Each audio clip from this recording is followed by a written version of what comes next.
Welcome to International Talks. Today we're going to talk about the most talked subject of the past 2 weeks. The Russian Federation started to build up its military forces along the border with Ukraine. Over 80,000 forces were organized, and to some other sources we hear that over 110,000 forces have been summoned across the Ukraine border. Now, the concentration of the borders are in Crimea and the southeastern border with Ukraine. Despite the fact that such number of forces is unprecedented since 2014, this is definitely not enough to take over the whole country. Because if we remind ourselves, Ukraine is the biggest country of Europe with the population of over 40 million people and with the army of over 200,000 people. Now, it is not the country that it was in 2014 after the revolution. Basically, at that time, country was very weak militarily and politically. However, now Ukraine is more or less ready, at least on the land field, to counteract the Russian Federation forces. Another logical conclusion of the fact that these types of forces that Russia has built up along the border with Ukraine is not enough to take over the whole country is that generally you will need 1:50 ratio of the soldiers to ensure the security of the occupied territory, and definitely 100,000 or even 150,000 forces are not enough, let alone saying that these forces are not enough to deal with the Ukrainian forces, which are far more superior in numbers and, by the way, ready to fight for their motherland, as we know that the psychological aspect of the warfare is very significant. Of course, Russian ruling elites are propagating that Ukraine itself is going to occupy the Donbas, despite the fact that the Donbas is the legitimate territory of the state of Ukraine. Now, the senior officials of the Russian Federation, such as Nikolai Patrushev, former FSB director and the current Secretary of State Security Council of the Russian Federation, said that they're afraid of the Ukrainian forces to invade the Donbas region, and they're afraid of the security of the Russian citizens living in that region. The narrative and the question that will the Russian Federation invade Ukraine seems incorrect, because the Russian forces have invaded Ukraine in 2014, and since 2014 there is an active war which took the lives of more than 13,000 people of the Ukraine. We should emphasize that the amount of forces that Russia have mobilized along with the border of Ukraine, which is 110,000 at most, is clearly not enough for a full-scale war with Ukraine, because Ukraine has 2.5 times more forces than the built-up forces by the Russian Federation. So we can hypothetically talk about the full-scale war. However, these numbers don't give us the full picture of the full-scale war between the Russian Federation and Ukraine, let alone saying that there will be any regional war. Despite the propaganda by Kremlin that there are no Russian regular forces in Ukraine, we all remember this little green man without insignia occupying the government buildings in Crimea. And in 2014, in the beginning of the March, Putin himself was saying that there are no Russian forces during his press conference. However, after the forces have occupied the Crimea successfully, he in 2014 in March said that the Russian forces and the special forces have ensured the referendum which was in favor of the Russian Federation, and then Russian Federation officially annexed Crimea. The same goes with the eastern part of Ukraine, the part of the Donbas region. Putin himself said that these are only self-defense forces originated from the local people.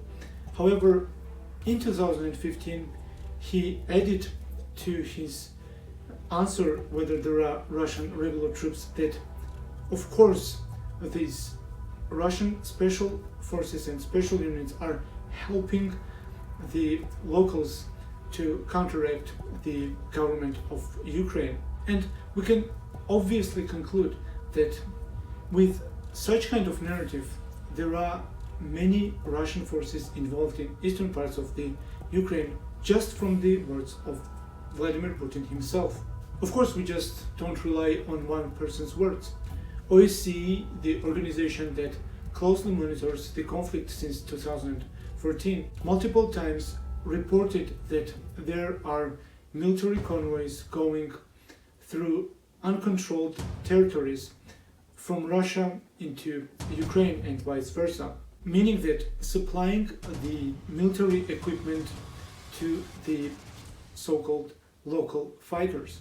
Along with that, of course, OSCE reports on a daily basis the shelling between the conflict sides. In addition to that, OSCE multiple times have demonstrated the fire exchange between the sides, and of course the multiple military technology and equipment from the Russian Federation, meaning that only Russian Federation could supply them to the Donbas separatists. Now, back to the topic. After the Russian Federation started to build up its military personnel along with the border with Ukraine, President Biden and President Zelensky have a very significant conversation where President Biden ensured Ukrainian counterpart that the United States will not leave Ukraine alone. Я провів сьогодні з президентом Сполучених Штатів Америки Джо Байденом. Ми детально обговорили ситуацію на Донбасі. Президент Байден запевнив мене, що Україна ніколи не залишиться наодинці проти агресії Росії. This means that at least if in case of full-scale war, the United States will provide to Ukraine the lethal equipment and of course the intelligence that is needed to fight off the Russian forces. After that, President Biden talked with President Vladimir Putin. They've agreed to participate in the climate dialogue and to meet each other in a third country. Now, of course, we can say that the main subject of their conversation was Ukraine and the military tensions around this country. They've agreed that they will have a close dialogue on the subject. However, after that, just recently, US administration imposed new sanctions on the Russian individuals and companies that have close ties to the Russian ruling elite. This means that the United States is determined to have a very firm actions against the Russian aggression against the Ukraine. And this means that in case of a full-scale warfare, the United States, hopefully for Ukraine, will be dedicated to help Ukraine. Generally, what Russian Federation does not understand is that in 21st century, you should not talk to your neighbors with the meaning of powers.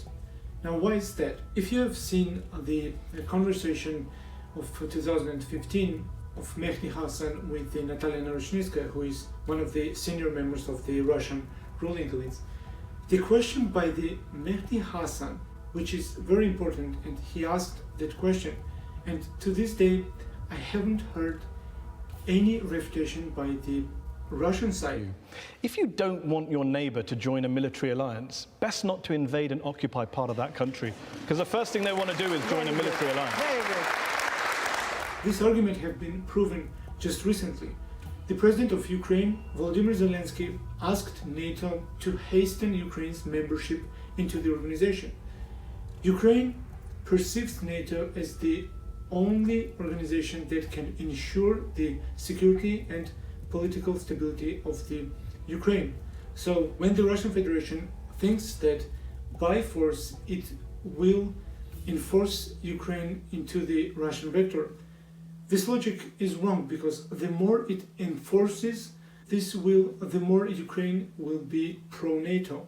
Of course, we should not exclude the possibility of the full-scale war between Russia and Ukraine. However, we can say that these types of military buildups are in a way a response to the NATO military drills, which are ongoing since March up to summer of 2021. The program Defender of Europe, which unites over 30,000 personnel across the NATO members, and NATO is going to be prepared more and more for these types of escalations. In response, the Russian Federation of course has its own military drills which are conducted every year. For example, Zapad 21 or West 21, which is scheduled in September of 2021. However, the recent military buildup is unusual and of course unprecedented. And despite that,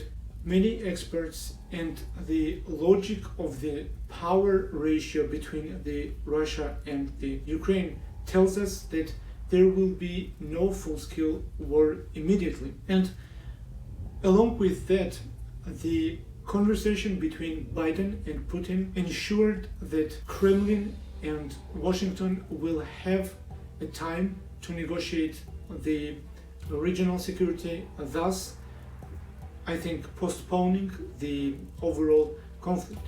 In conclusion, we can clearly say that Russia started to build up its military forces along with the Ukrainian border. However, the ratio of the Russian forces in comparison to the Ukrainian forces is clearly not enough to take over the whole country. So the possibility of the full-scale war is low. However, we should not exclude that possibility.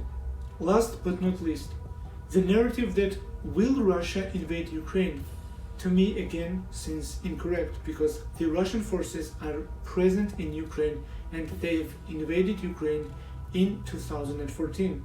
They've annexed Crimea in 2014 with their little green men without insignia, and they were invading the eastern part of Ukraine by their forces and enforcing and helping the local separatist movement. I hope you liked the video. We are going to update you on the subject. Until next time.